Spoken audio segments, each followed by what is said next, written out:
السلام عليكم ورحمة الله وبركاته. أنا مش جاي أقول لك كلام تحفيزي والسلام، أنا جاي أقول لك إن جواك طاقة خطيرة منسية وللأسف نايمة.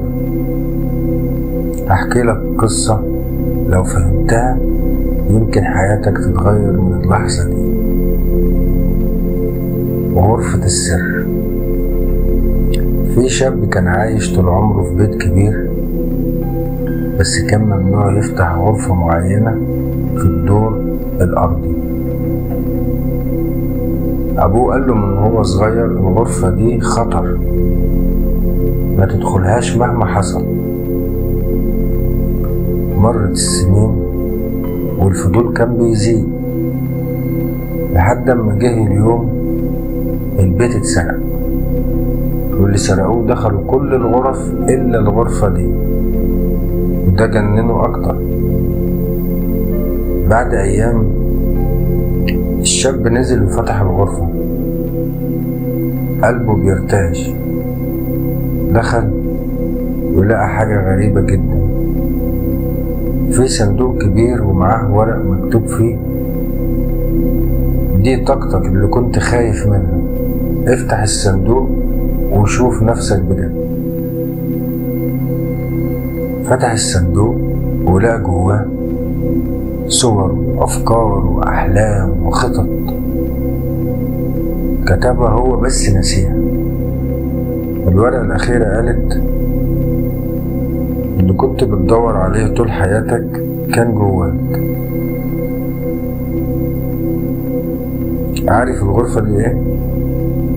هي جواك، غرفة فيها كل المواهب اللي نسيتها، فيها الحلم اللي خنقته عشان ما يتريقوش عليك، فيها الشجاعة اللي دفنتها تحت جملة أنا مش قدها.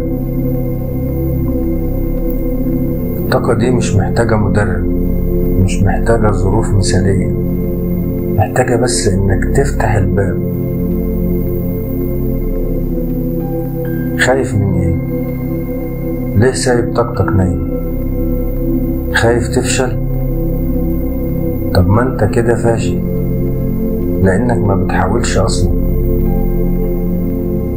خايف الناس تضحك عليك؟ هي الناس دي هتعيش مكانك؟ هتتوجع بدالك؟ النجاح مش جاي من براك، النجاح من جواك انت، من جوا الغرفة اللي انت قافلها بمليون قفل. بسم الله الرحمن الرحيم. إن الله لا يغير ما بقوم حتى يغيروا ما بأنفسهم. صدق الله العظيم. صح الطاقة. اكتب ايه الحاجة اللي نفسك تعملها من سنين. اسأل نفسك ايه اللي موقفك، هتلاقيه خوف. اكسر الخوف بحركة واحدة بس: بوست صغير، تسجيل صوت، مشوار، أي فعل بسيط تجاه الهدف. ابدأ صغير بس ابدأ، لأن الطاقة الحقيقية بتشتغل لما بتتحرك، مش تحلم وبس. أنا متأكد إنك فهمت الرسالة. جواك غرفة مليانة نور، مليانة مواهب وفرص، بس الباب مقفول. انت الوحيد اللي معاه المفتاح، فلو استنيت الطاقة هتموت، لكن لو فتحت الباب النهاردة كل حاجة هتتغير. لحظة بلحظة كل حاجة هتتغير. لو الفيديو ده حرك حاجة جواك اكتب لي في التعليقات: أنا فتحت الباب.